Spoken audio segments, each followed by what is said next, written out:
Welcome to Dark Psychology World Channel. I hope you like it. And don't forget to like and subscribe. Thank you. Now I will start reading this book to you. Dark Psychology to Manipulate and Control People, written by Arthur Horn. This book explores the theory of manipulation by breaking down manipulation into its component parts, forming useful objective definitions, and offering practical advice for manipulating others. This book will be narrated by John Pitts. Introduction. This book explores the theory of manipulation by breaking down manipulation into its component parts, forming useful objective definitions, and offering practical advice for manipulating others. The first part of the book is primarily concerned with introducing ideas and explaining them in order to form a grounding for the practical sections of the book later on.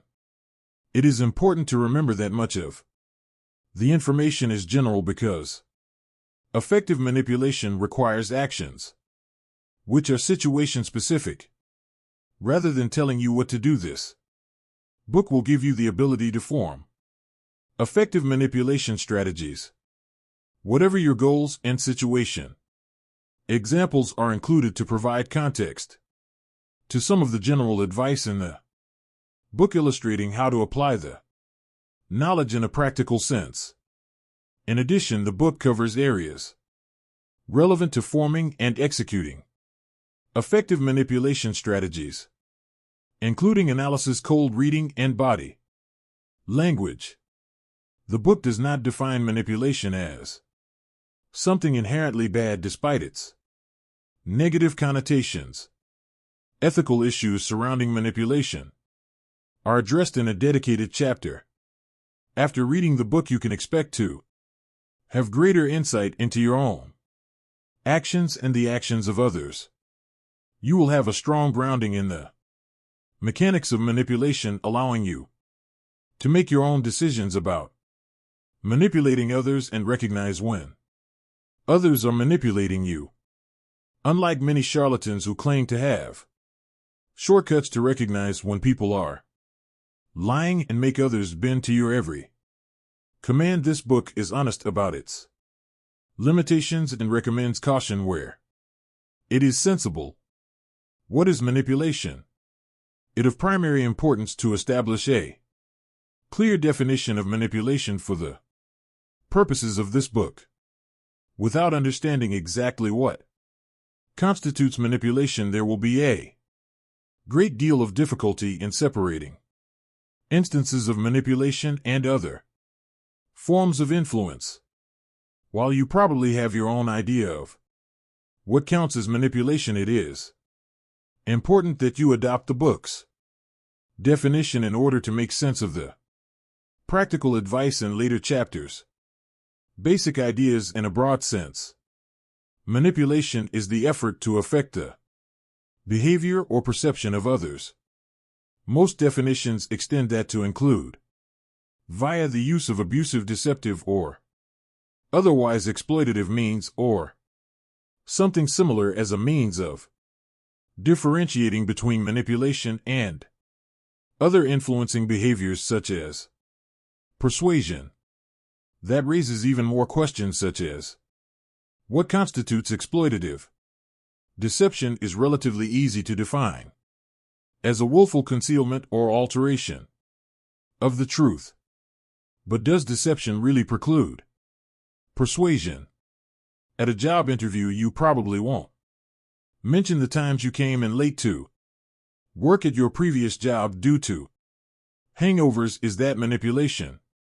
You could argue that anyone hiring for a job is already operating on the understanding that people are likely to highlight their positive traits and draw attention away from the negatives.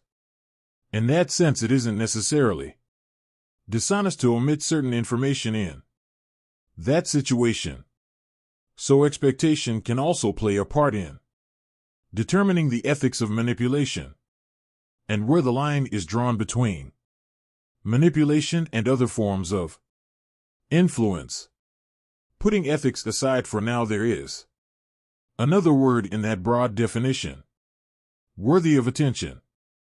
Defining manipulation as an effort suggests that manipulation is still manipulation regardless of success or failure. The act of manipulation is defined as the attempt, ironically those least successful at manipulating others, who are most frequently discovered, are more likely to gain a reputation as manipulative than those who succeed. You can probably point to someone in your orbit, a relative or coworker, perhaps who you consider to be manipulative. Yet consider how others view them. Are they well known as a manipulator? Does this impact their success? The answer to this, too, may be complicated. If someone is considered by their peers at work to be manipulative and yet hold sway over the boss, they might still be judged successful. When thinking about manipulating others, it's important to define clear goals. This will allow you to make rational, objective decisions, which is key to success. At this point, there are too many questions and too few answers. The remainder of this chapter will tie up some loose ends and establish a definition that will give bearing for the rest of the book. Manipulation versus influence. The modern world has adopted the term influencer for people with a large social media following capable of influencing others with their content. It doesn't take a particularly critical mind to recognize the source of this term as advertising. As consumer behavior evolves, advertisers have taken note and increasingly look to harness the power of influencers to gain attention for products. This is done variously through paid or unpaid sponsorships, promotional deals, and agreements. In some cases, influencers disclose these agreements, while in others they don't. Ethical questions are again raised, particularly if an influencer is ostensibly just a happy consumer but secretly on the payroll of the company which sells the product. Surely this whole moral quandary could have been avoided if advertisers instead coined the term manipulator. Yet it's hardly surprising that they didn't. What this highlights is that although people expect advertisers to be manipulative, it is still unthinkable that they would admit to it. Instagram stars happily list themselves as influencer on their profile page with seemingly no negative connotations. But the goals of many influencers, especially those who work with advertisers, are fundamentally manipulative. It's not even a gray area issue. Influencers aim to shift products to their followers in order to make money. It is not possible to know if everyone they influence would benefit from the product, nor is it possible to know their financial situation or any specific circumstances.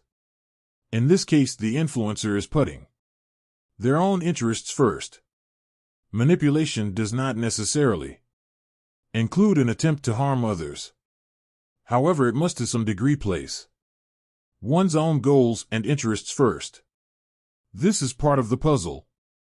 Additionally, it is safest and most logical to refer to influence as a parent term of manipulation, one which includes manipulation and other methods of influence such as inspiration and emulation. Manipulation versus persuasion. These terms might seem diametrically opposed, with persuasion acting as the honest form of manipulation where the actor is upfront about their goals and opinions. However, for the purposes of this book, it will be more useful to consider persuasion as a tier below manipulation. Persuasion then becomes a method of manipulation, which is a form of influence. Persuasion also happens to be one of the less effective methods of manipulation. How often have you been in a debate with someone else only for them to hold up their hands and say, "I concede you are absolutely right"? It is probably possible for you to count these instances on one hand. It may be easy to persuade someone that smoking is unhealthy, but is it easy to persuade them to quit? If it were so, governments wouldn't see the need or benefit in placing heavy taxes on tobacco products in order to discourage use. According to this book's definition, the government is trying to manipulate the consumption of tobacco and using a range of methods, including persuasion, to achieve that end. So what about other forms of influence and other methods of manipulation? Well, manipulation needs to have intent, and it ought to have some form of goal, even if that goal is just to create anarchy. A great filmmaker may influence the work of many others, but it is clearly distinct from manipulation. The filmmaker doesn't set out to influence others, although they may. Rather, they achieve influence through the reaction of others to their work, resulting in inspiration and even emulation.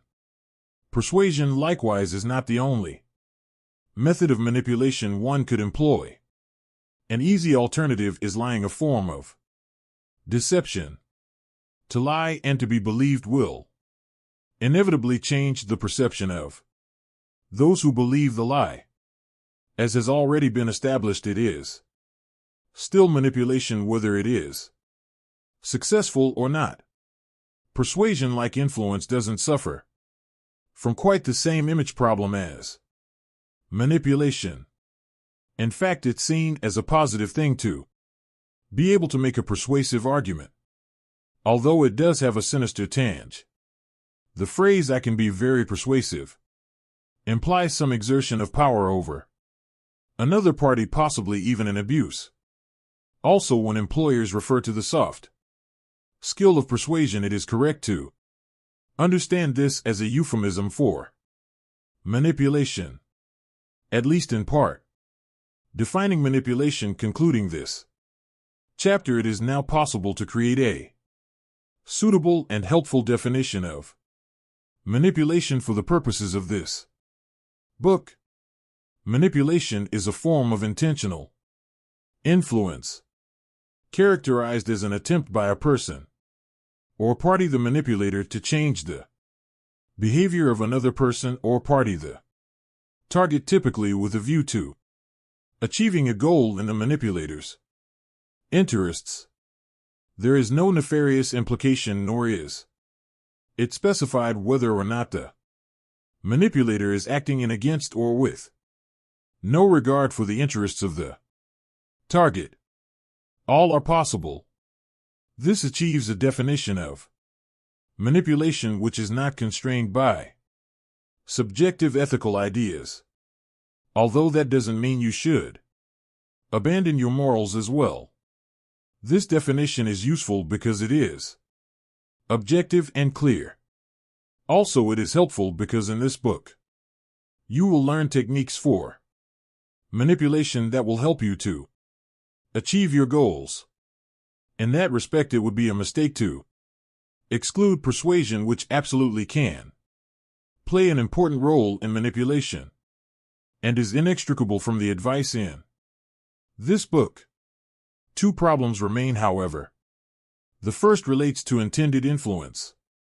Intent is difficult because it implies responsibility.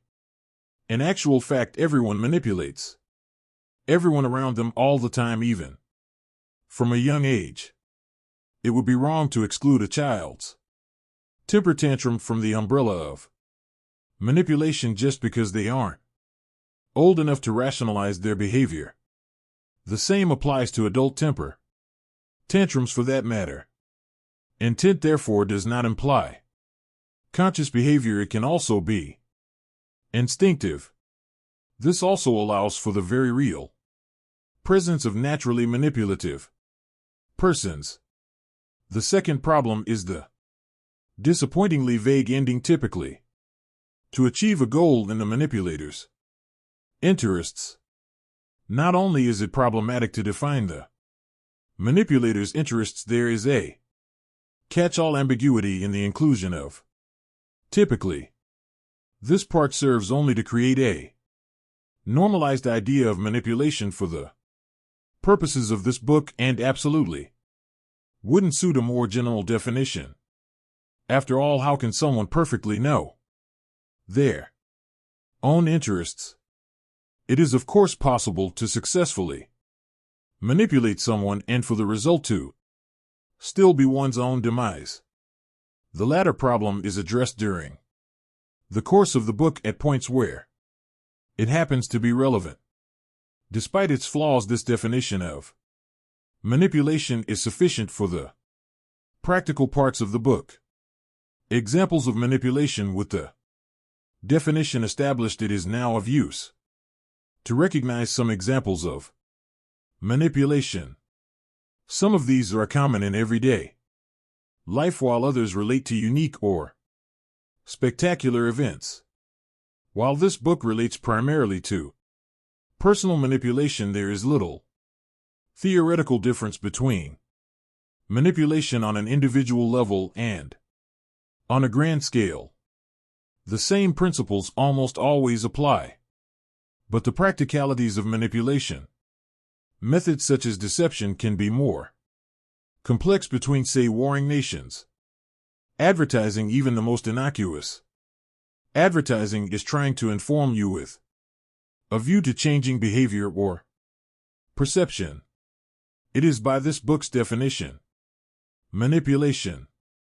Some advertising may have positive intentions, such as adverts to raise money for charities, although the ethical practices of charities can and have also been drawn into question on many occasions, or a positive impact, such as an advert that informs you of genuine savings or advantages offered by a product or supplier.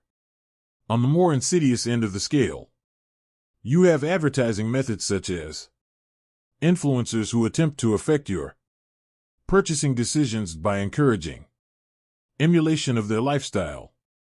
There are also online adverts which are often indistinguishable from other content. Even the most ethical websites normally only flag up paid ads with a small sponsored tag. Other times adverts may be completely undisclosed. Advertising can manipulate by highlighting the positive features of a product or service. It is difficult to trust adverts as an accurate source of information because they are inherently biased. Techniques such as subliminal advertising sometimes go to extremes to drive messages about a product into your subconscious. You may have seen famous examples of sexual figures or messages woven into cocktail glasses to advertise alcohol. But that's just the tip of the ice cube. Military strategy history offers countless examples of military foes attempting to manipulate one another. Like in advertising, this manipulation is completely expected. If you believe in the cause for which you are fighting, it is also morally justifiable to manipulate your enemy in any way. The Battle of Hastings, 1066 AD, saw the Norman William the Conqueror, spoiler alert, invade England with his army comprised of many mounted knights.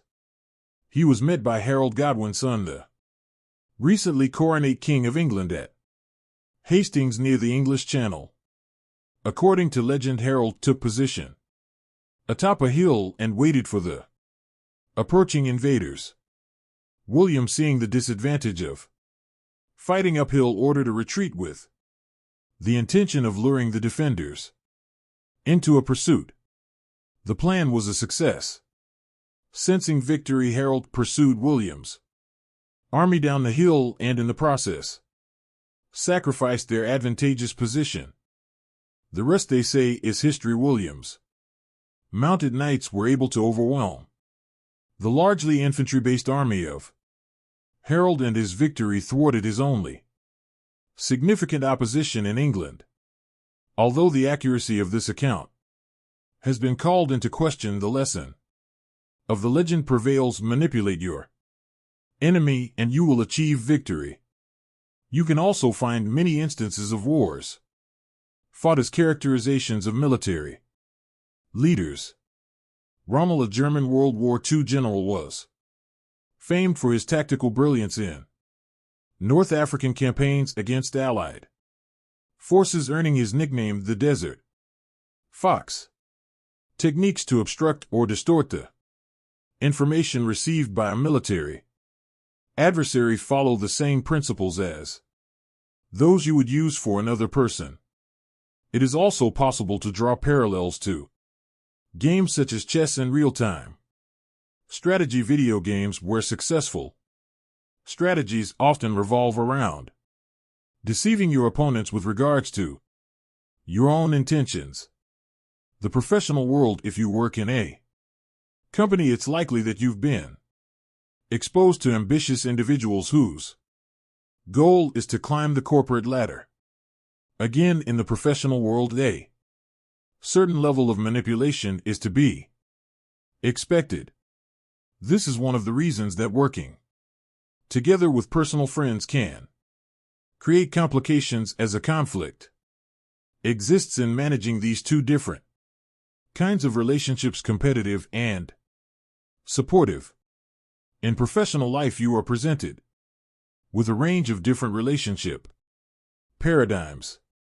Your relationship to fellow team members will vary to that with your boss or to those who work under you.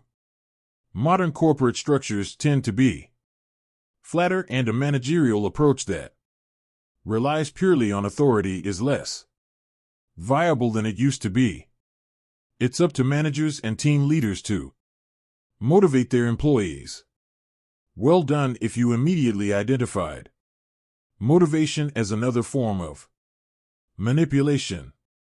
This book concerns itself specifically with professional and personal relationships, so expect some relevant examples for manipulation in the workplace.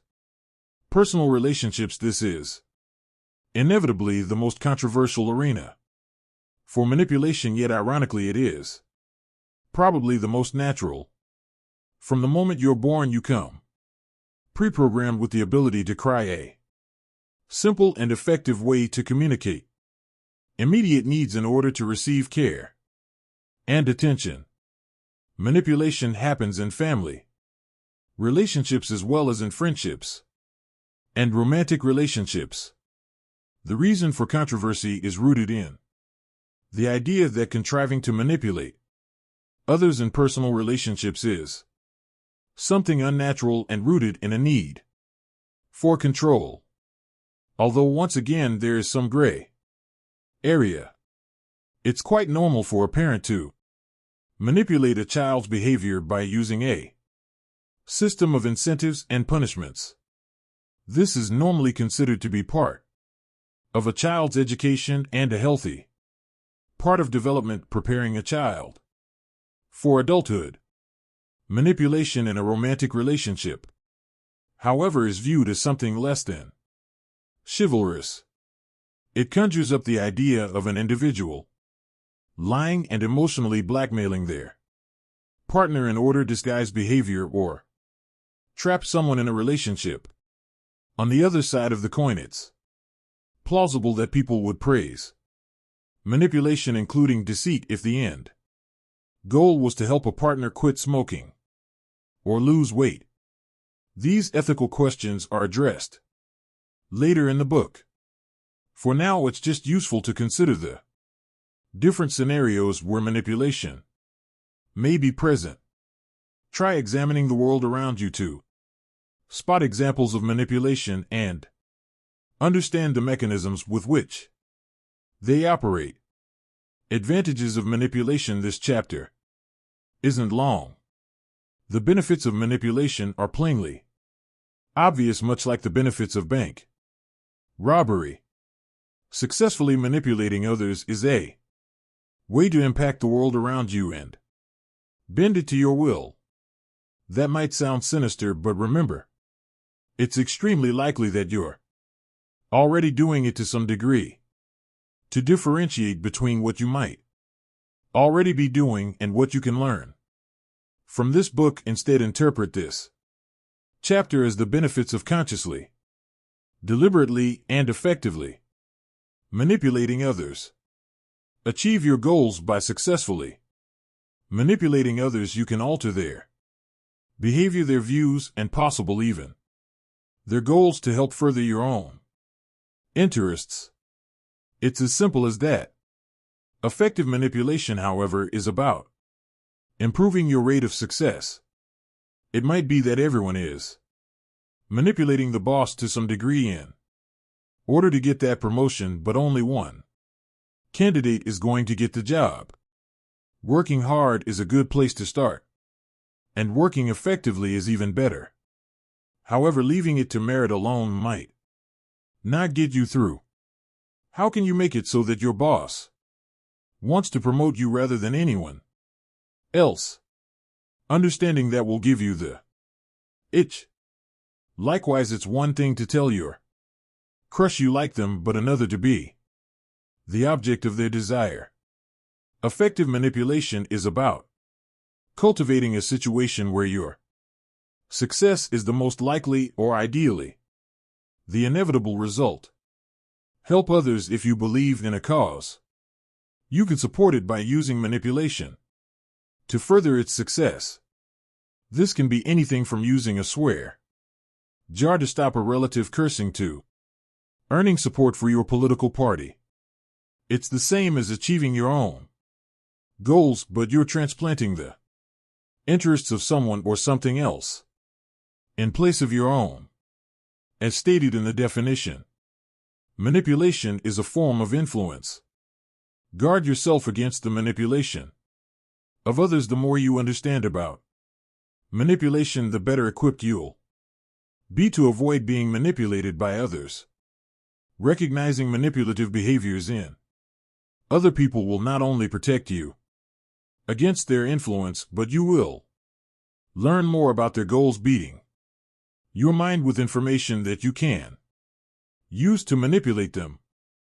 It's not hard to be aware of situations where you can expect to encounter manipulative behavior. What's more difficult is to always spot the ways in which you are being manipulated. A key part of this is understanding the goals of other parties and how they are attempting to achieve those goals at any given moment. With this information, not only can you recognize and capitalize on the behavior of others, you can develop the ability to predict the future actions of your adversaries. This requires emotional intelligence, as it is absolutely necessary to be able to place yourself in the shoes of your target.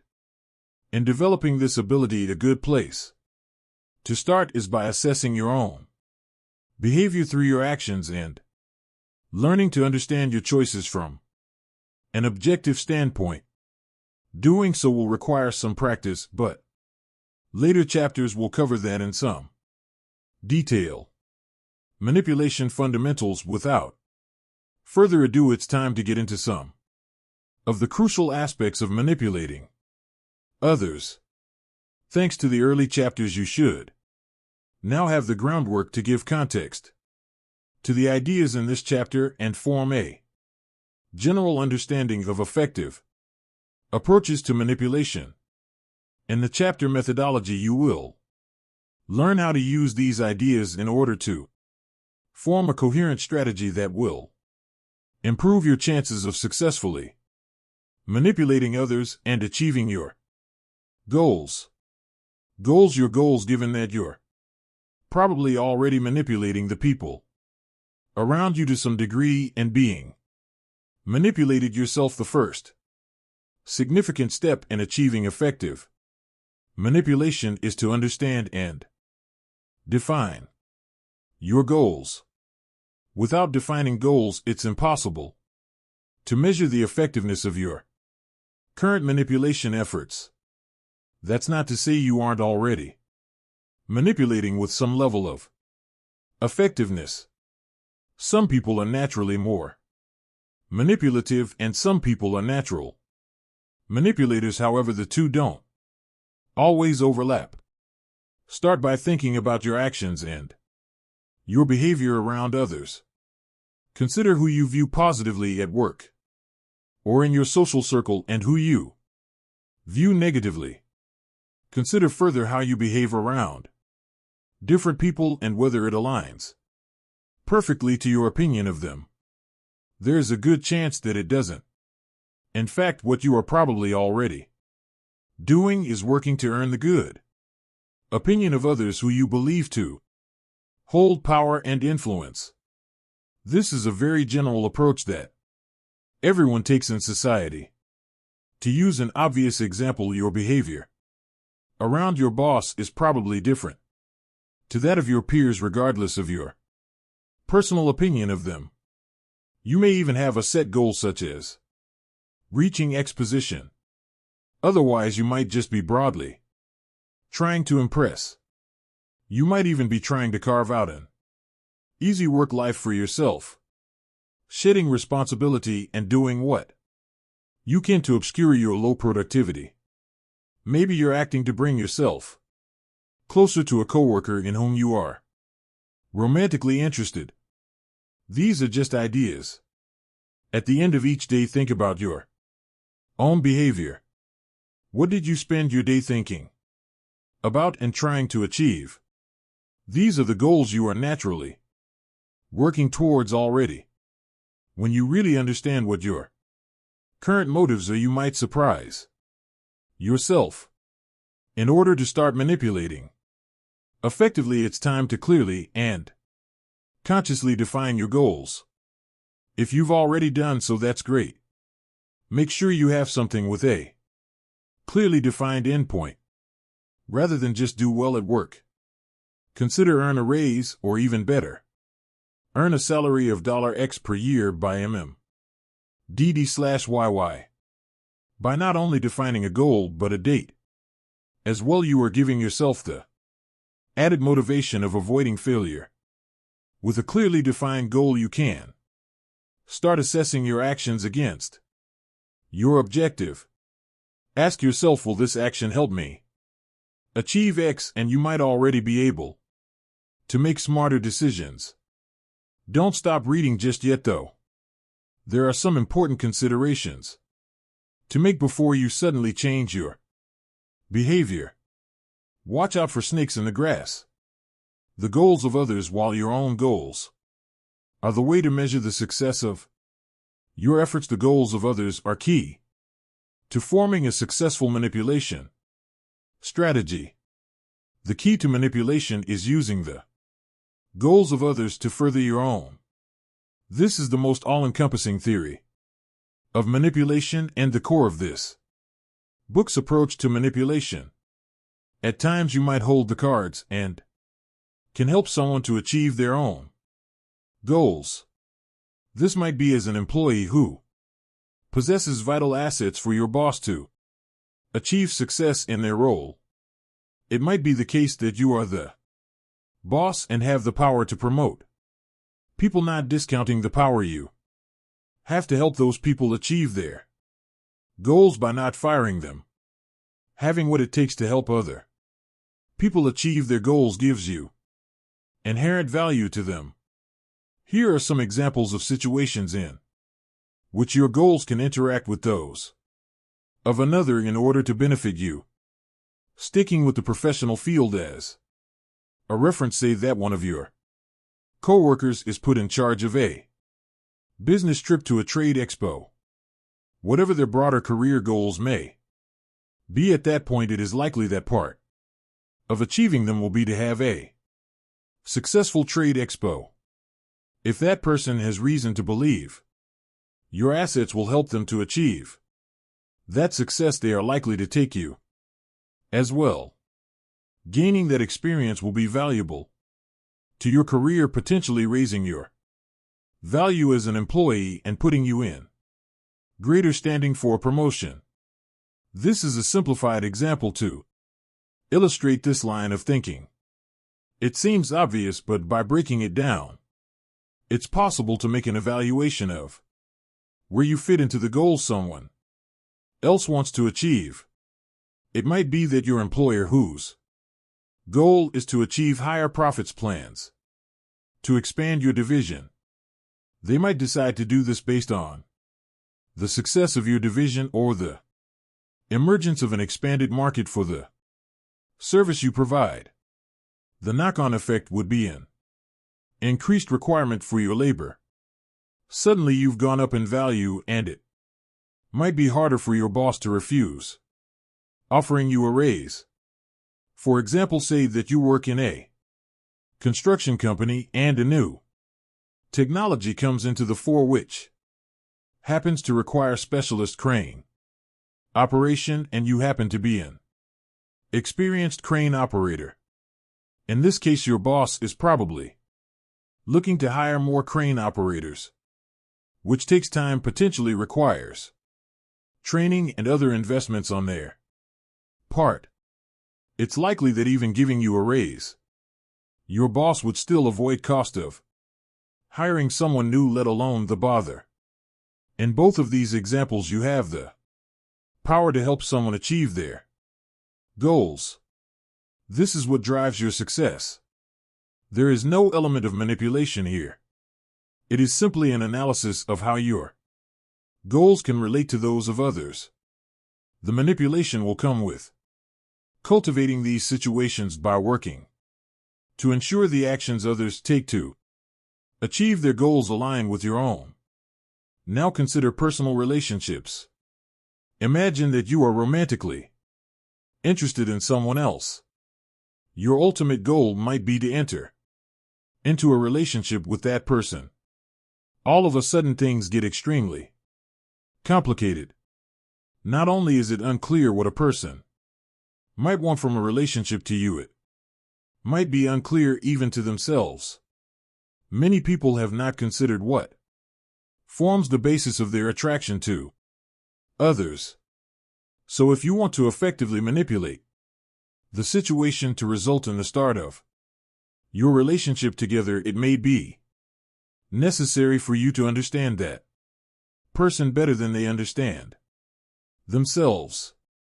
For now, just hold on to the idea as a thinking point. Actions having mentioned actions. Frequently already it is appropriate to dedicate a paragraph to them. Actions are the things people do. The actions of a person define their behavior. Repeated actions can be recognized in identifying behavioral patterns. An action can be anything from a facial expression or involuntary body movement to speech and decisions, as well as acts of violence or sabotage. Tools understanding goals provides the necessary information for effectively manipulating others.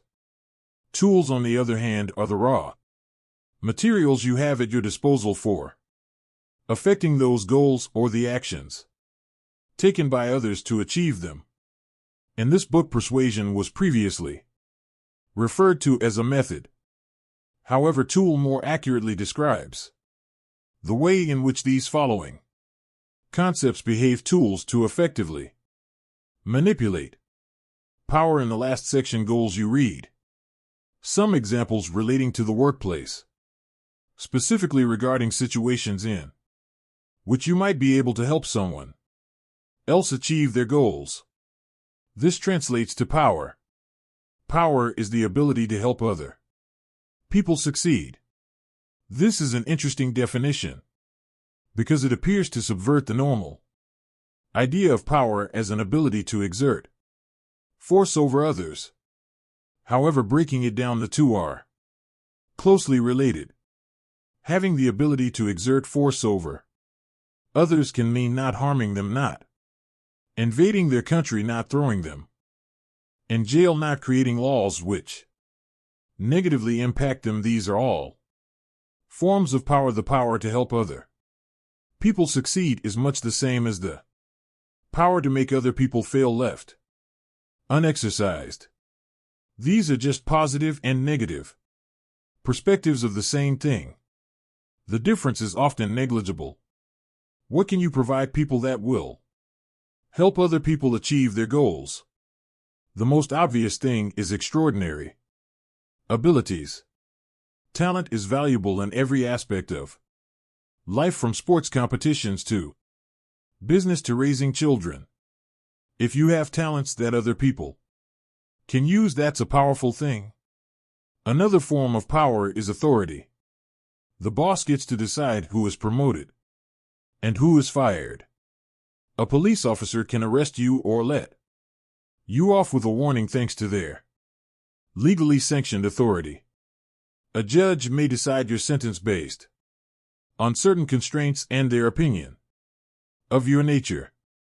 However, there is a problem: you might have the same or greater talents as another person, and yet they may be more successful than you, held in higher regard, and enjoy greater benefits. The other aspect to power is reputation. This relates to the belief held by others in your power. It's reputation that is often key to manipulation. The judgment of others regarding your ability and your authority. Persuasion, one previously mentioned tool, is persuasion. Having examined persuasion in relation to manipulation and established it as a tool within the umbrella of manipulation, it is now worth making a comprehensive definition of persuasion and examining its use. Persuasion is the effort to convince another person to change their actions. The problem with persuasion alone is that so often it is obvious to the person that you have an incentive to convince them. They believe that you stand to gain from the persuasion, which is unhelpful when trying to manipulate a friendly or neutral party, and devastating when trying to manipulate a rival. Persuasion is most useful when you can reveal new information to change the perception of others. If someone is likely to change their course based on new information or new understandings of information which you can provide, persuasion then has a chance of success. This means providing information which will affect either the goals of another party or the actions they will take to achieve them. The only other scenario is when another party believes that your goals somehow have a positive relationship with their own. In this case, they may trust your judgment and your intentions and take up your cause. This is great when you genuinely have new information or the trust of another party. But on many occasions you won't. On those occasions, persuasion is only going to be effective when combined with other tools such as deception. That means attempting to persuade someone based on a lie or partial truth. Once again, you are revealing new information or leading someone to believe your goals align with theirs, but in truth you are fabricating or hiding elements. Deception. This is the third tool for manipulation. It forms the core of so many approaches to manipulation and interacts with both power and persuasion significantly. Deception is the control of information. Start thinking objectively and it becomes possible to imagine people as machines. The machines are designed to achieve goals and will do so by reacting to inputs, information, and creating outputs, actions. If you control the inputs by controlling that information, you can deceive. With that deception, you can change the outputs, resulting in different actions. The reason deception takes a central role in manipulation is that it is important for parties you manipulate to believe their actions are furthering their own interests. Otherwise, they have no reason to take those actions. The objective of deception is to control information in such a way that the information they receive leads them to Actions which further your interests. Naturally, the main danger with deception is being discovered. For this reason, deception is often best avoided where possible and when used to be carefully controlled. An ideal deception would have minimal risk and maximum reward with plausible deniability if found out. There is also the risk that lies can lead to further lies in order to cover up the original deception in this case. The risk swells while the reward remains the same, and what might have seemed like a good idea at first can become a terrible decision. Irrational behavior. So far in the fundamentals of manipulation, there has been an assumption based on the idea that parties act rationally. This is broadly a good assumption. What may seem like irrational behavior to some people is often a case of someone having unexpected goals. It is of little interest to your manipulation efforts to assess the rationality of anyone's goals, while the volatility liability to change of those goals is of interest. The rationality of them is not. The important thing is to determine a person's goals via their actions and use those goals to predict and manipulate their future actions. For example, a coworker may seemingly be slacking off at work. They might not be doing any of the things required to achieve a promotion or make a good impression on your boss. Is their behavior irrational? It may seem so, but only if you assume their main goal is to advance their career. In actual fact, they may be looking for an easy ride or focused on pursuing a love interest in the office. They might be more interested in their life outside of work and simply choose to earn some respite during work hours so they can party it up all night again. In that sense, their actions are not irrational, they are simply geared towards achieving another goal. Is that goal rational? It hardly matters. Irrational behavior is a cognitive failure to perform actions which help achieve one's goals. The person in the previous example might have a stated goal to become head of sales in the next 2 years. However, that doesn't mean their real goals align. If someone is not consciously acting to achieve their goals, they can no longer be called their goals. Therefore, the behavior is still not irrational.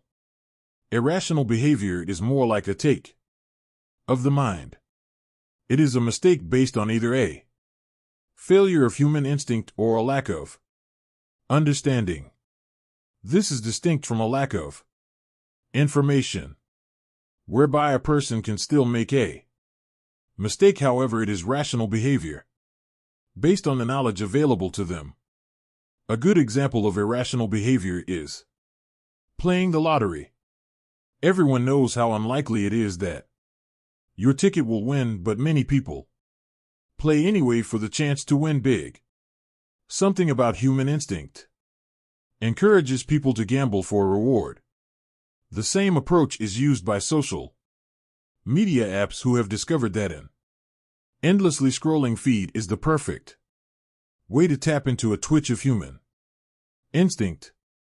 People scroll down and down the page, revealing new posts and content each time, gambling on whether something will be of interest or more dribble. It plays into the same risk/reward mechanisms as the lottery, manipulating human instinct to get more ad views, keep people using the apps for longer, and increase their revenue. Not everyone is as vulnerable to these methods of manipulation as others. The way rational behavior fits into this book's approach to manipulation is as part of observed behavior. Just because behavior is irrational, it doesn't mean that it is random. It can often be predicted. This makes it just as useful as rational behavior in understanding a person or party. The important thing is to be aware of The possibility of irrational behavior. Identify it and work it into your approach to manipulation. Manifestations of manipulation. Approaches to manipulation are ways of using of the above tools to affect the actions of others. It can vary from manipulating a single person to manipulating a group to manipulating an array of people within an organization in different ways. Once again, you're almost certainly already doing this to an extent. Examine some of the following approaches and consider how they might relate to your life already. The carrot and the stick. This classic and well-known approach to manipulation is the basic idea that good behavior is encouraged with the reward and bad behavior is discouraged with the punishment. It's common in families, schools, businesses, and basically all societies. It's something humans do instinctively. It might even be called justice. However, the carrot and the stick may also form part of your efforts to proliferate your own worldview or improve your comfort. If a romantic partner cleans the bathroom and mows the lawn, you might give them a kiss and be more inclined to cook dinner if they spend all day watching TV in their underwear. God protect them from your wrath.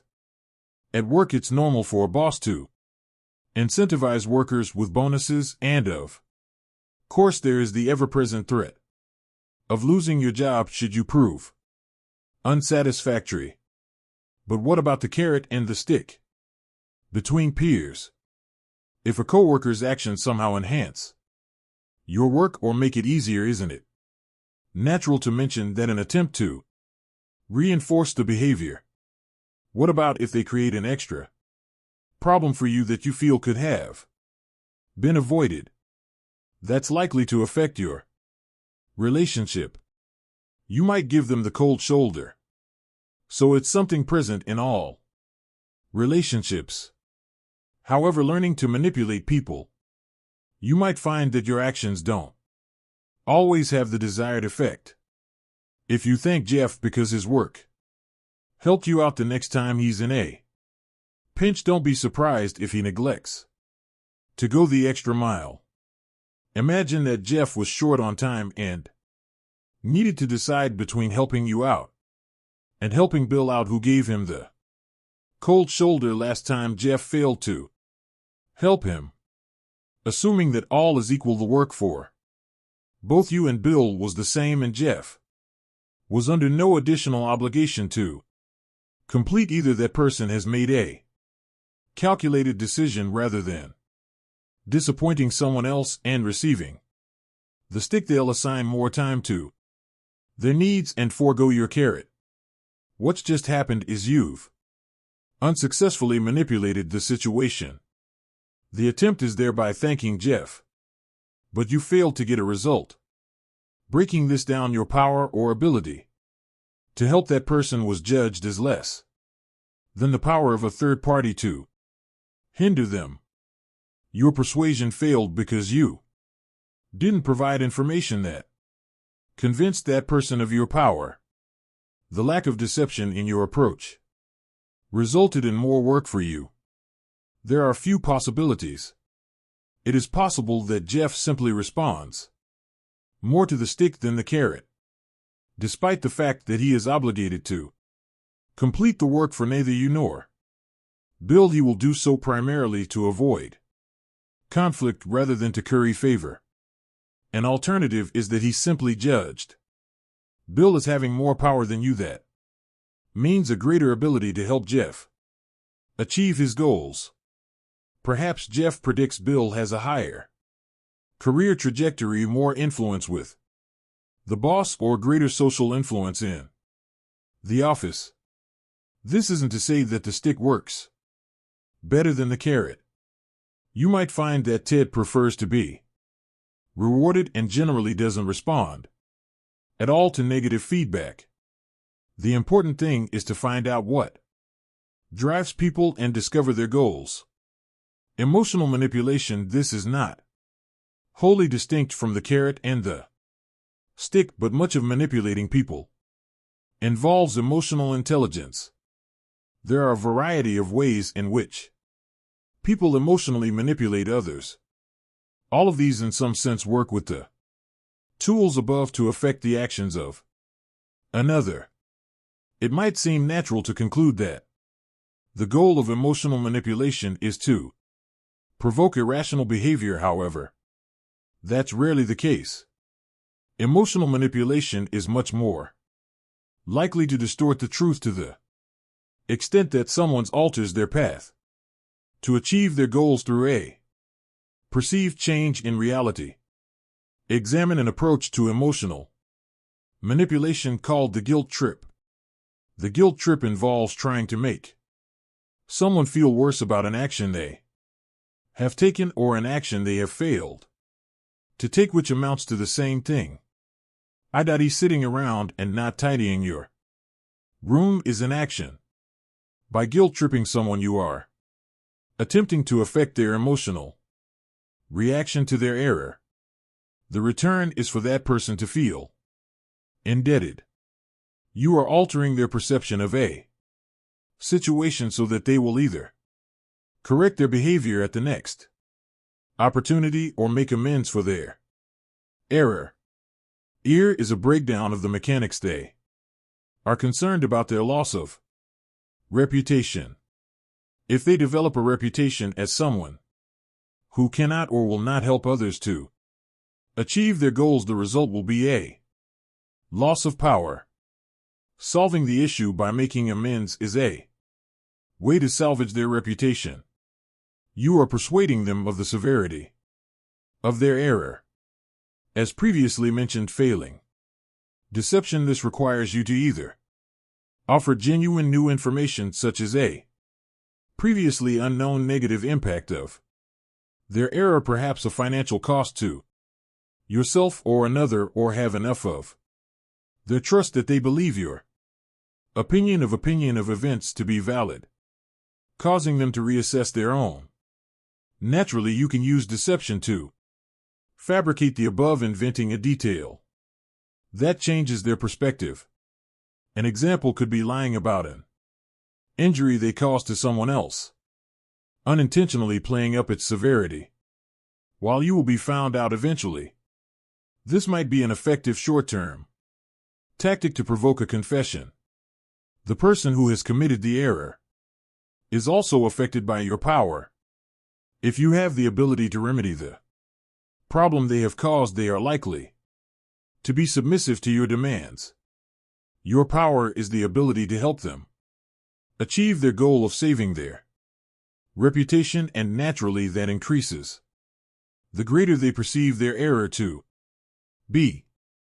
Guilt tripping is far from the only form of emotional manipulation. It is difficult to draw the line between ethical and unethical emotional manipulation. For example, what constitutes guilt tripping as opposed to simply expressing disappointment? They are essentially the same. Likewise, what is the difference between intimidation and? Fortunately, this book is avoiding these issues for now, but you'll find more information on the ethics of manipulation in the next chapter. There are many terms for many different types of emotional manipulation. It is not necessary to memorize or even learn all of them. By understanding the mechanics of emotional manipulation, you can easily analyze and understand them as they arise. Here are a few examples. Intimidation: provoking fear in a target, such that they may alter their strategy for achieving their goals. In particular, intimidation that carries a threat of violence can encourage a target to change their course of action in ensuring their own self-preservation. A fairly universal goal.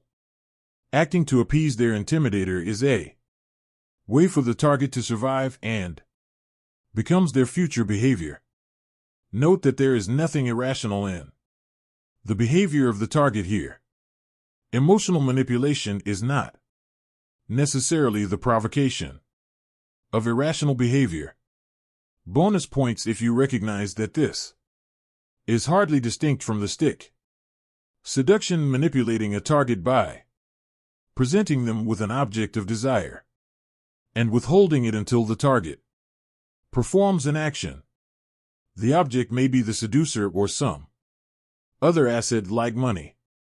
Scam emails from Nigerian princes work by seducing the target with the prospect of easy money. Sexual seduction may include provoking irrational behavior based on the promise of endorphins. An alternative way of viewing this is as a persuasion to manipulate the goals of others, prioritizing a sexual encounter above everything else. Seduction revolves around power as it is, presenting and persuading the ability to offer somebody what they want. Bonus points if you recognize that this is hardly distinct from the carrot. Minimization, this is the effort to reduce someone's perspective of an issue or error you have caused. It may involve any manipulation tools to reduce the magnitude of the issue. It normally involves persuasion and deception, highlighting or fabricating facts to demonstrate the lack of importance. It can also involve rationalization, which is explaining the reasons for one's actions in an attempt to justify them.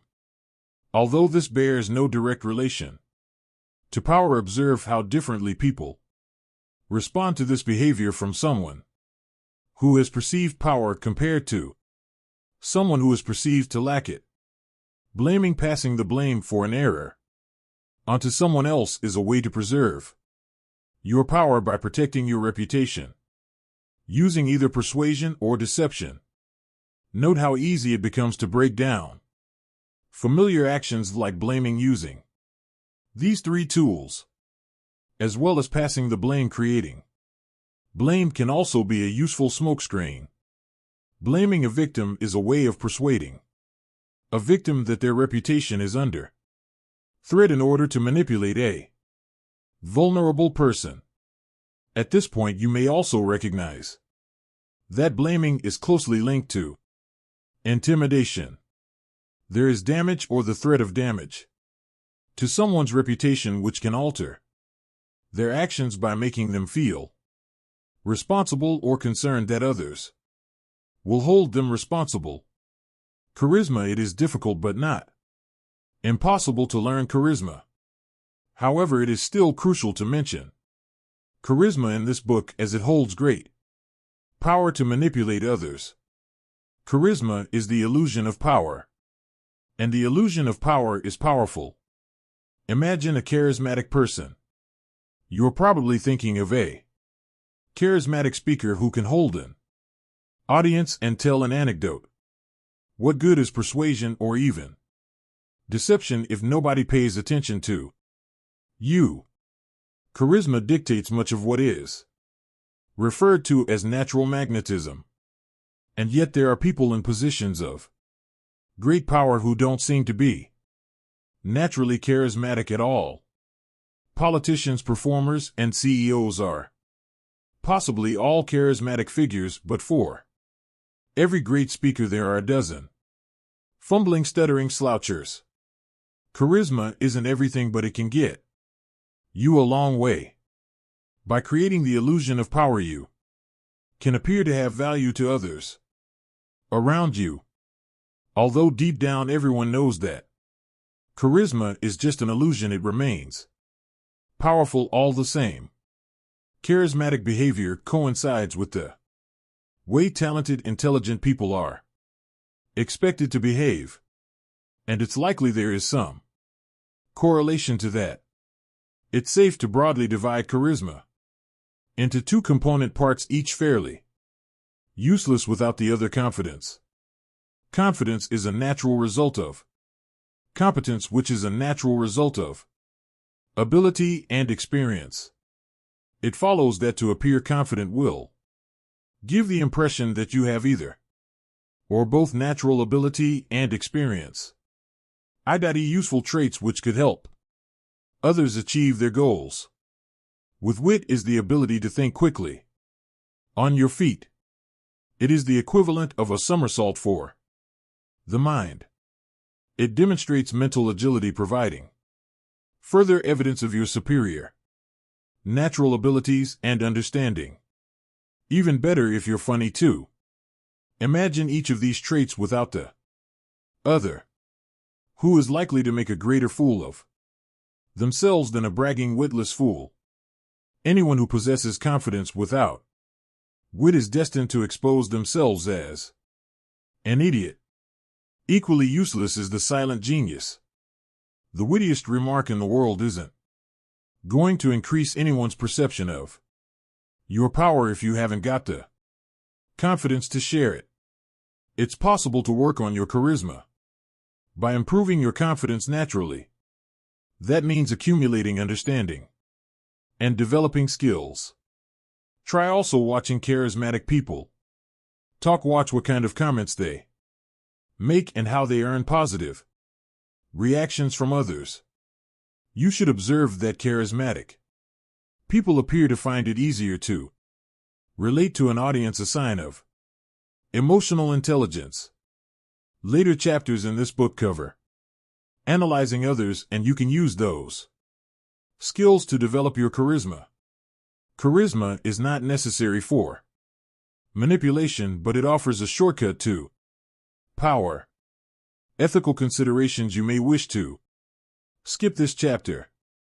A joke, of course.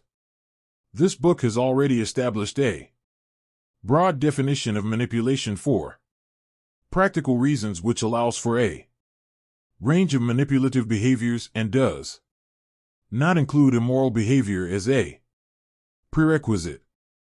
This chapter is a necessary exploration of ethics within the broad definition of manipulation provided. There is a lot of gray area here.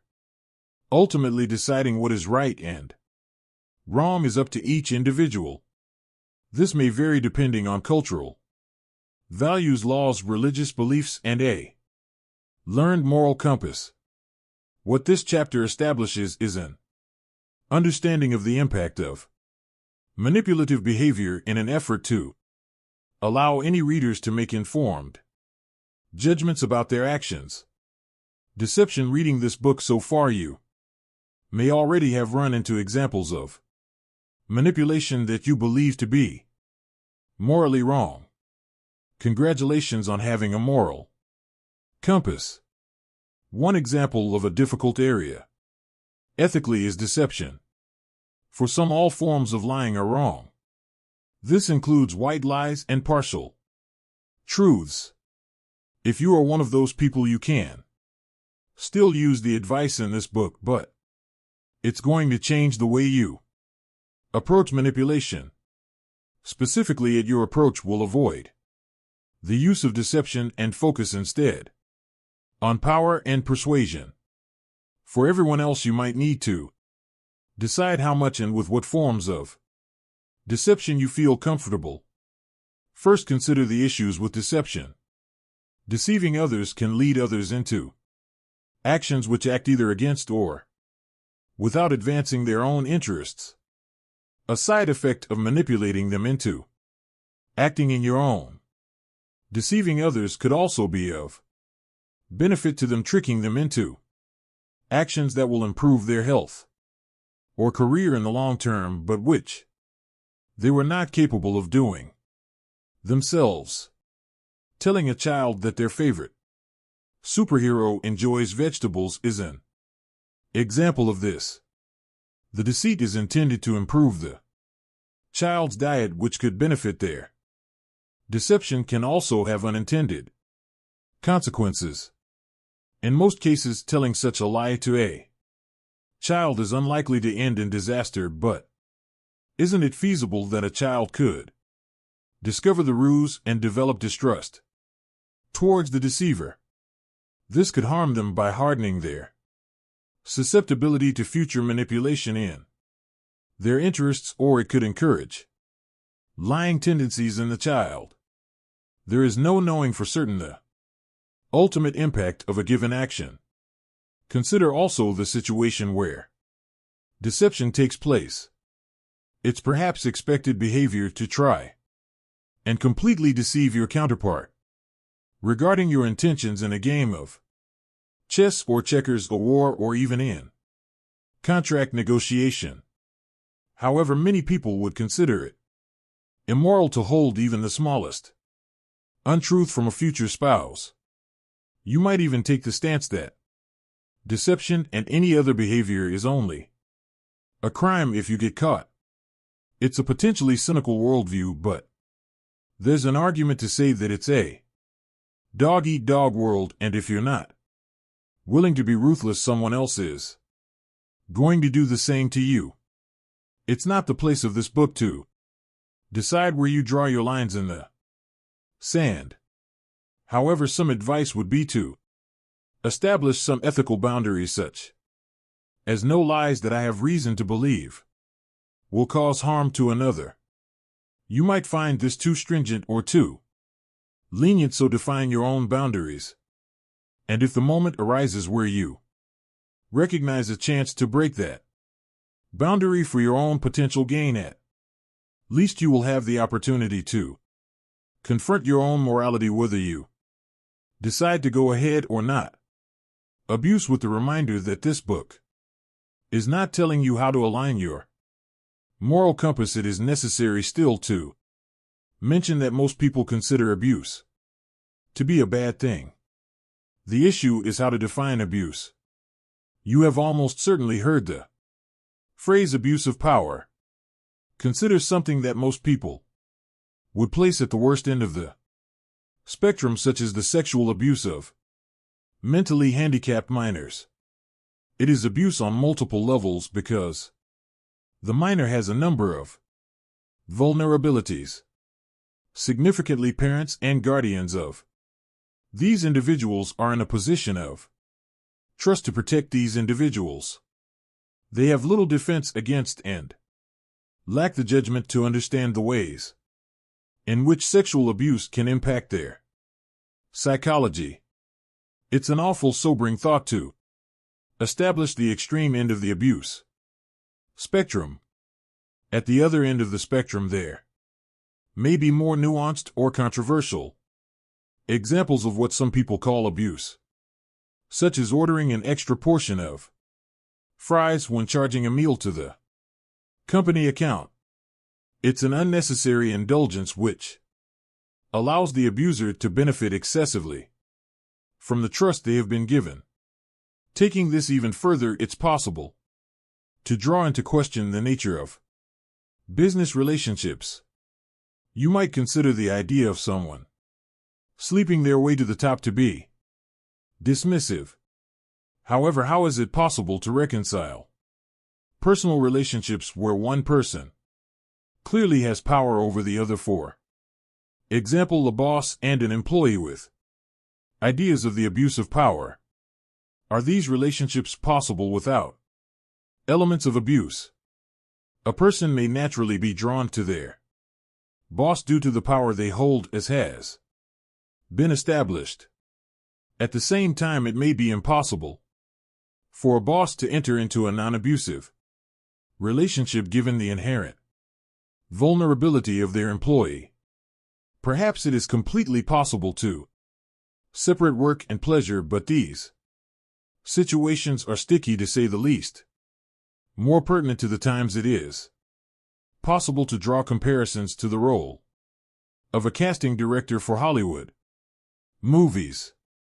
Many people have said that it is inherently wrong for someone who has power over another, i.e. they can help their progress towards achieving their goals, to enter into a romantic relationship. Isn't it the case that in some of these instances, aspiring actors are throwing themselves at people in positions of power? The implication then is that power brings responsibility. Certainly that carries an element of truth in the eyes of many people and much of the media. Once again, you will need to decide what constitutes abuse in your eyes. This may be defined by the potential Victims of your actions, in which case you might not view a large corporation as a particularly tragic casualty in. Order that extra basket of fries.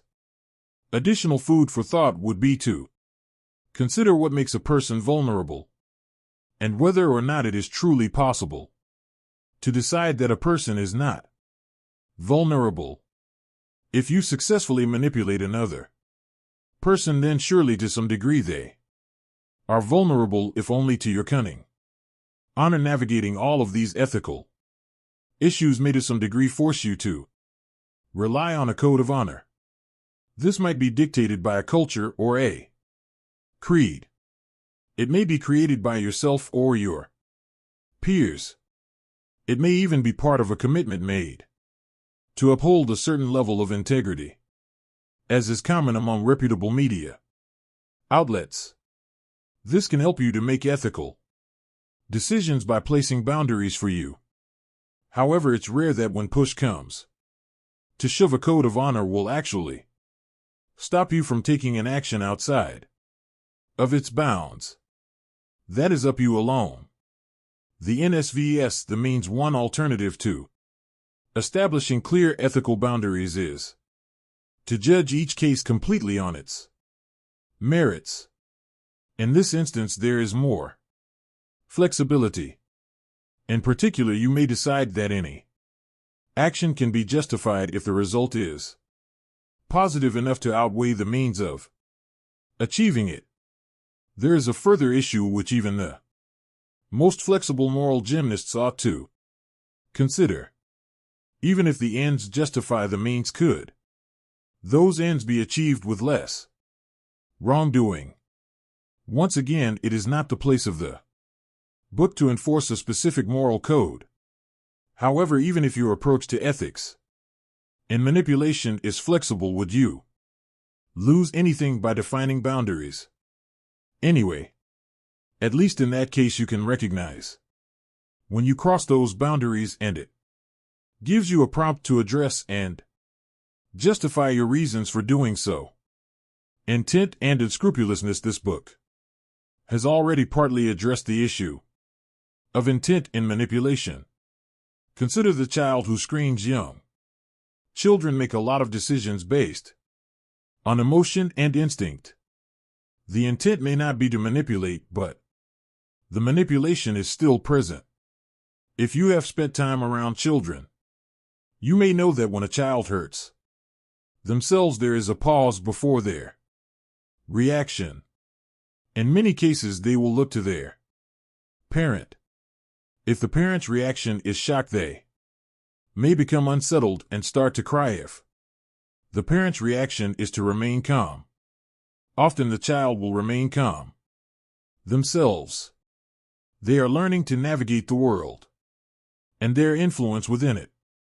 It is difficult to assign blame to the child for manipulative behavior, even when you would find such behavior to be unimpressive or undesirable in an adult.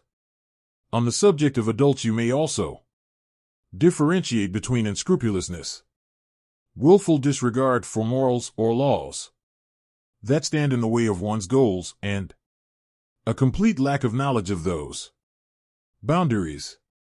Although both are potentially ethical breaches, the latter indicates a lack of responsibility, while the former is an extreme form of egoism, total self-interest. In practice, this shouldn't be a choice you're able to make. Effective manipulation should involve an analysis of your actions and, at the very least, a reasonable estimate of their results. That means you'll already have the inform. Additionally, making moral decisions based on information and consideration will allow you to rest in the knowledge that you took responsibility for your decision and actively understood the consequences. It could prevent you from making a decision you live to regret. The law. Despite the noncommittal nature of this chapter, there is one aspect against which this book advises you completely. That is breaking the law. Under no circumstances is it recommended that you break the law, and if you suspect that you are engaging in criminal activity including fraud or another form of illegal deception-based manipulation, you are advised to investigate the law thoroughly and avoid any wrongdoing. Ending up in jail is almost certainly not a way to achieve your goals, and the best way to avoid jail is to not break the law. Methodology. This chapter is where things get really practical. In this chapter you will learn to apply the ideas established in previous chapters and create an effective strategy for manipulation. The core of developing an effective manipulation strategy revolves around influencing others to perform actions which further your goals. Step 1. Define your goal. This is the focus of your manipulation strategy. Without this, you run the risk of manipulating people aimlessly. While diversion can be part of an effective manipulation strategy, it should be done deliberately rather than at random. One important consideration regarding your goals is to determine if they are something you really want to achieve. It's no good saying that your goal is to rule the world if you aren't willing to put in the effort. Who needs that kind of pressure anyway? It's also better to define goals to which there is already a clear path. You may have larger goals such as becoming the CEO of a Fortune 500 company. However, unless you already have a clear idea of your path to that goal, it's probably better to start smaller. Take that goal and break it down. The first thing you might need is managerial experience. Give yourself a goal of reaching a managerial position in your company and have at least 50 people to you either directly or via the chain of command. Break that down even further if you need to, and set your first goal as becoming the leader of your team. Career success isn't the only type of goal this methodology works for. You might set a goal to carve a niche at work which gives you more free time and allows you to work with less stress. You might set a goal to find a loving spouse. The goal itself doesn't matter as long as you really want it. Don't forget to set a date on your goal as well. It doesn't matter how you arrive at your estimate, even if you make a simple guess. You can always revise it later based on improved information. What a date gives you is a restraint, encouraging you to think creatively in order to accelerate your plans. Now take a note of all your goals, long-term and short-term, big and small, and order them in terms of immediacy. Remind yourself of your goals every single day. In doing so, you are focusing your brain on a task. Think of a time when achieved highly at work, school, or college. Think about what it took to achieve something that made you proud.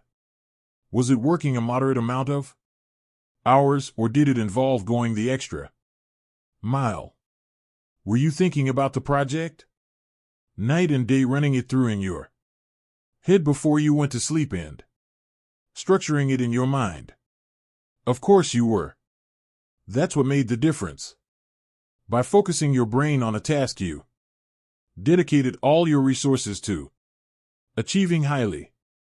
The more attention you dedicated to manipulation, the more you'll be able to accomplish, and the better you will succeed at it. Oh, and keep your goals a secret from everyone for now, naturally. Step 2. Map out your paths to success. Now that you have your goals and you've broken them down sufficiently, it should be fairly easy to find a path to success. If your goal is a promotion, you'll need a boss to promote you. If your goal is finding a loving spouse, you will need to find someone who's going to provide that, and for them to agree to marriage. Consider alternate paths to success as well. For instance, if you want to take your Boss position. One path might be for them to get fired, leaving a vacancy for you. In another situation, they could be promoted, leaving a spot open. Map out as many paths as you can and consider them all possibilities for now. Once you've done that, it's time to establish the parties involved. Who would be in charge of the decision-making process for your promotion? Who are your potential rivals? How does information flow between these people? In the case of achieving a promotion, your manipulation strategy should be to make the people who have the power to promote you want to do so. You've seen the movie Inception, right? Unfortunately, hacking into someone's dreams isn't an option. In order to manipulate your target, you need to start understanding their goals and behavior. Step 3. Gather information. This book's final chapters will directly address analyzing people, including yourself. For now, it is enough to include it as part of your manipulation strategy. Consider the goals of the people whom you need to influence, those who will decide whether or not you are promoted. Map out all of their actions starting from now and as much of their previous behavior as possible. Look for patterns and attempt to relate each of their actions to what you perceive as their goals. Then look for ways in which they don't align and reassess their goals to see. Pinpoint what matches. Make an assessment of your own assets. Include hard facts such as your time at a company, your currently salary, and your qualifications, as well as soft skills such as charisma and persuasion. Profile all the parties involved, including those who have the power to promote you, your rivals, and anyone in orbit of your path to success. Include their goals and try to record their actions, spotting patterns and connecting them to their goals. Keep organized notes of all of this information and conceal it from everyone. The aim here is to give your brain as much information as possible. Once again, imagine your brain as a machine. It has the best chance of producing the correct outputs, actions, if it has access to the best inputs, information, and the better you can objectively organize this information, the easier it will be to make smart decisions rather than subjective decisions based on instinct. After a while, say a few days, you should start to build a picture. Take more time if you feel like you need it. However, you don't need to have a perfect understanding of the situation to begin the next stage of information gathering, which is to identify key figures among those who you are profiling and start doing the same thing for people related to their goals. In the case of those who have the power to promote you, this may very well be the people who have the power to promote them. Going a step further, it is going to give you an even deeper understanding of the way that these people operate, what drives them, and what is likely to impact their decisions. You will continue gathering information indefinitely, even as you begin manipulating others. Make it a habit, and you will get better at identifying the goals and behavioral patterns of others faster and more accurately. Focus on understanding where power lies and how the parties involved reach their decisions. Try to identify what provokes them to take certain actions. Relate this back to their own goals. Step 4. Identify opportunities and threats. This is where it's time to use your brain. You should be thinking about your goals every day by now and developing a deeper understanding of the mechanics of your situation. Opportunities. Remember the goal you have set for yourself. And remember, your essential aim is to want the parties in charge of your promotion to want to promote you. What have you learned about their goals? Take a typical scenario and say that They want to achieve good figures. They want to improve the efficiency of your team by increasing its profits. Relate what you have learned about the parties in orbit of your goals back to the paths you mapped out. Start using that knowledge to assess the likelihood success in each case. Is it more likely that your current team leader will be fired or promoted? Is there another opportunity for you to reach the same tier of management elsewhere within or even outside the company? Weigh the options against one another. Say you have reason to believe that your current team leader is underperforming, and you expect them to be fired rather than promoted. In this instance, you need to be careful of the timing. The opportunity is presenting itself, and when it arises, you need to be in pole position. What if you're in pole position right now? Then it's time to get your team leader fired as soon as possible. Relate this to the three main tools of manipulation identified in earlier chapters. Power as the candidate in pole position. You are perceived to have the most power to help your potential new bosses, those who would promote you, to achieve their goals. Likewise, you have also identified that your current boss, your team leader, is facing the challenge. This is almost certainly because they are perceived to lack the power to help their immediate superiors achieve their goals. However, they haven't been fired yet. This might be for a number of reasons. Perhaps they haven't had enough opportunity to prove themselves. Perhaps their superiors aren't certain about you as a replacement. Persuasion. Forget marching up to those with the power to promote you and giving an epic speech about why you're the perfect candidate to be the next team leader. This isn't a Hollywood movie. More to the point, the world won't simply bend to your knees because you ask it to. Deception. What you can do is act to control the flow of information that reaches your boss superiors. The aim in this instance is to decrease their perception of your boss power and get your boss fired more quickly. The ways in which you could achieve this are too many to list. How close are you to these people whom you need to influence?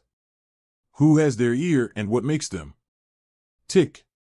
Perhaps another team leader reliant on the actions of your team is likely to complain about your boss if your team fails to deliver. Now think who has their ear. Possibly someone on their team. Possibly someone with whom you're on talking terms. Now you have an opportunity sufficiently distanced from yourself to indirectly influence the people directly above your boss. Recapping, this refers to someone abruptly your level working for a team roughly the same level as your own, which is dependent on the actions of your team. Immediately begin profiling this person, their goals and their actions. They are in mind. This is a hypothetical example, but it gives you the idea of the kind of person you might stand to gain by influencing. You will have to analyze your own situation and form a strategy based on these ideas. Note that so much of what goes into effective manipulation is deciding who to manipulate. You are likely to be manipulating everyone at once to some degree. Later chapters will give you advice on how to project power using body language and speech, giving you increased opportunities for manipulation. In general, right now you are forming a strategy for manipulating a specific situation through extraordinary means. A threat in this instance is any rival who has the potential to be promoted ahead of you.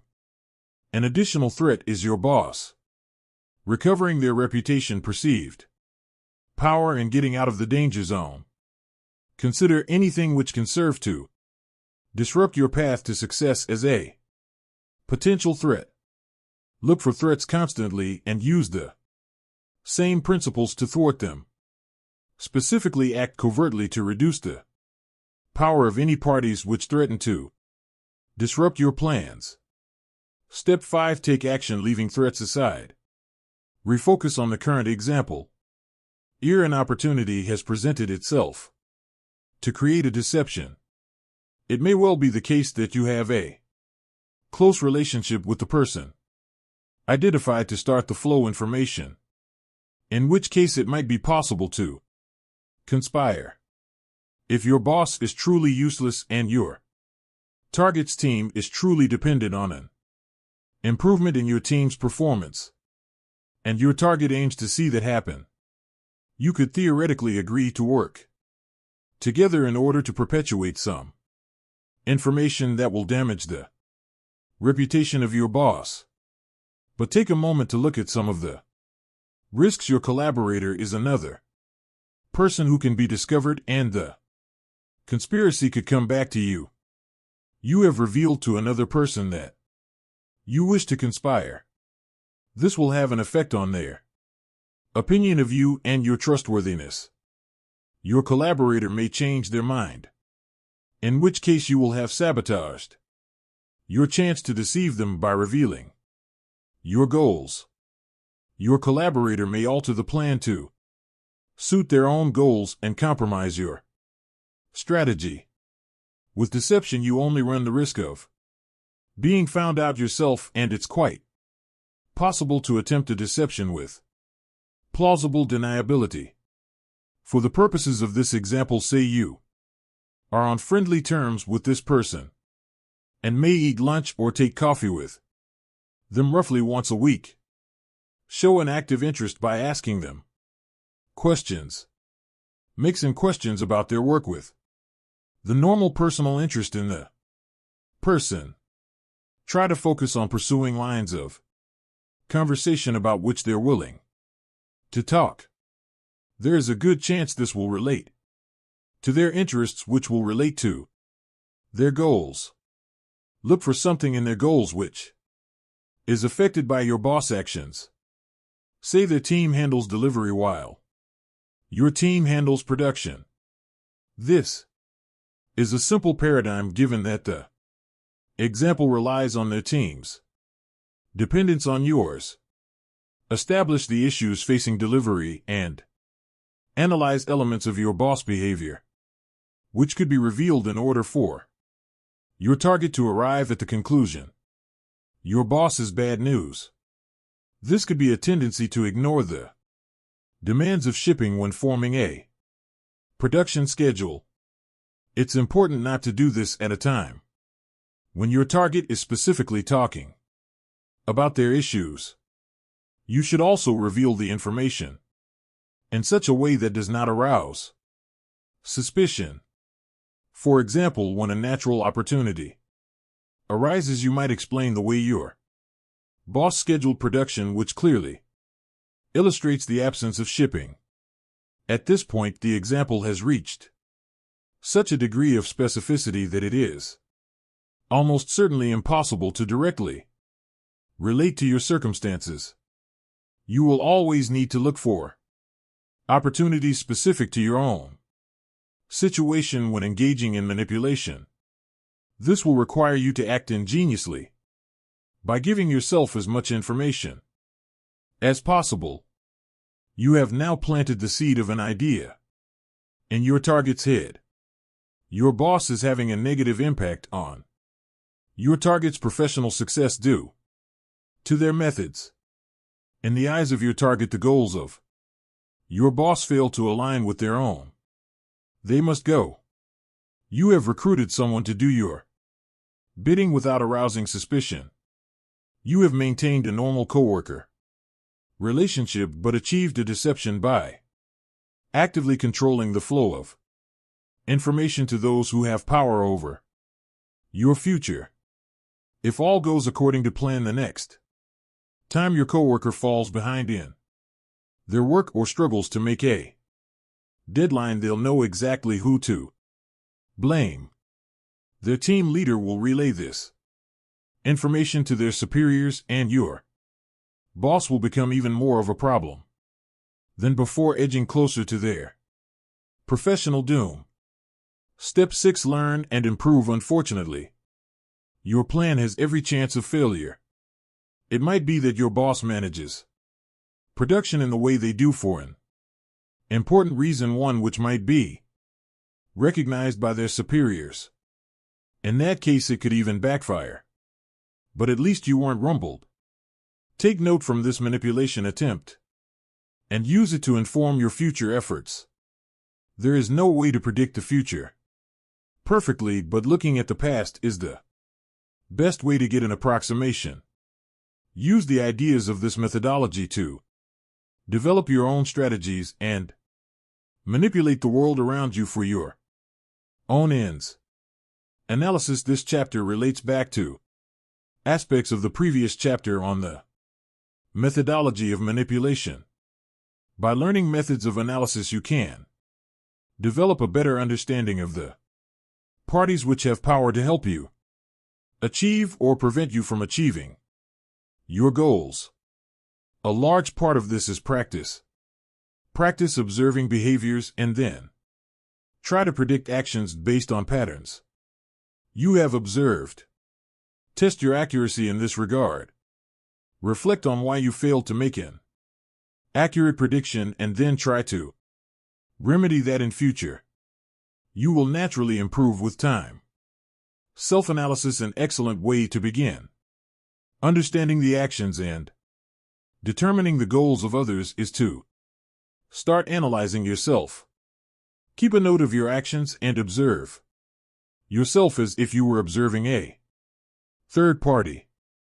Understand why you took an action and, in particular, whether it helped or hindered your efforts to achieve your goals.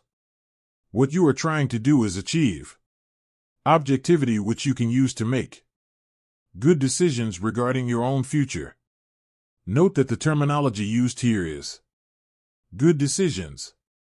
You may already be making rational decisions, but that does not mean they are necessarily good. You could be making those rational decisions based on your ill-informed knowledge of what type of behavior works in your favor and what type of actions work against you. By improving your knowledge and gaining perspective through objectivity, you can make better decisions. Analyze 2. Your instincts. Consider your instinctive reaction to a situation. What provokes an impulse in you to become emotional? What provokes you to make clearly irrational decisions, i.e. taking actions which offer you no value at all, yet you take them all the same? With self-analysis, you can recognize the occasions a decision has a negative effect on your power. When people see you out of control, for example, they will judge you to be a less reliable option for assistance in achieving their goals, reducing your perceived power. The natural conclusion and lesson to learn is that controlling your immediate reaction is almost always the correct choice. Do not act until you can truly understand a situation and form an appropriate strategy to turn it in your favor. Identifying these impulsive instincts will also help you to discover the goals of others. Impulsive actions taken by others offer insight into their goals. People are most likely to become provoked when their power or the likelihood of achieving their goals is under threat. Use your self-analysis to empathize with people in these moments. Place yourself in their shoes and understand what drives them. Analyzing others along with empathy. Using your self-analysis and lived experience to place yourself in the shoes of others, you can also recognize the behavioral patterns of other objectively. The introduction to this chapter offers a nice summary. Here is an opportunity to present the process of analyzing others in a more systematic manner. 1. Begin by observing and recording every action that a person takes. Provide yourself with as much data as possible. Include every unusual mood, action, reaction, and impulse to hypothesize obvious and suspected goals which that person may possess. 3. Test their actions in relation to these goals. Try to understand if the person is acting to achieve these goals, in which case your hypothesized goals are correct, or if the actions and your hypothesized goals fail to align, in which case you may need to consider that the person is pursuing alternative goals. 4. Predict the actions of a person based on their goals and the behavioral patterns in the actions they take. You observe. Specifically, when something unusual occurs, try to predict how they will react. Analyze your success and failures in prediction. Where you fail, try to understand why the person reacted as they did, why you failed to predict that, and use it to inform your future predictions. 5. Repeat steps 3 and 4 ad infinitum until you can accurately predict the behavior of that person. With this ability to predict the reaction of a person to a given event, it only requires your creativity to reverse engineer an event based on the reaction you wish to produce. The event might be as simple and innocent as mentioning a certain topic of conversation, revealing a piece of information, or thanking them for some work they've done. Cold reading. Cold reading is the practice of analyzing a person on a first meeting or even a first glance. This is a particularly useful skill because it allows you to manipulate someone even in a single meeting. If you can analyze someone in a short space of time to the extent where you can predict their reactions to a stimulus, you only need to provide that stimulus in order to achieve the desired result. Everyone already cold reads to a degree. Using stereotypes, it is common and perfectly normal to form an opinion of someone based on their appearance, including the clothes they wear, the look on their face, the shape and size of their body, their accent, and even their ethnicity. The problem is that cold reading tends to be fairly inaccurate. You cannot guarantee anything about a person based simply on their appearance, and people are liable to surprise you. Effective cold reading is going to take practice and data. Make predictions about new people you meet, memorize them, or quickly record them if you have an opportunity, and then test them as you find out more about a person.